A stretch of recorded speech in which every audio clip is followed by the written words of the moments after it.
Pemirsa, pemargin sistem ganjil genap Majang Pelinggihan Saneng Rancing Pantai Sanur ngawet kasobiahang dawak tanggal selainnya lintang. Nanging sasampun nganggi aplikasi Peduli Lindungi ritat kala ngerancing Pantai Sanur sistem ganjil genap patut kesalahin malih. Ide bagus para marta mapangabdi, mangde sistem ganjil genap ring widangan desa adat Sanur kesalahin malih. Ganjil genap kelaksanaan oleh Dinas Perhubungan Mewah Kepolisian. Nyelain pemarginnyane ring Sanur pindah ke Amongan Bendesa. Bendesa Sanur ngewohin rau mangkin pengunjung Pantai Nincap, wanta ring raina sanis cara redite miwa hari libur. Nanging ring raina biasa pengunjung nenten banget ramia.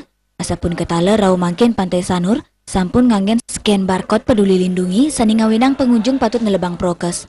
Perindikan sekadi punike taler kebawasang oleh Kepala Dinas Perhubungan Kota Denpasar Iketut Sriawan, pai ketandane mepengabdi sistem ganjil genap ring widangan Sanur kesalahin. Santukan melarapan aplikasi Peduli Lindungi sampun ngejantenang utsal sejeroning nambakin pengelola COVID-19. Ring kawintanan kapasitas pengunjung miwa pelabuhan ring Sanur, sistem ganjil genap patut kesalahin. Sedurungyane ganjil genap kemargiang untuk nguatasin pada keramang mangde level PPKM nenten saya ninjap. Asmara Putra Bali Pos Nguningayang.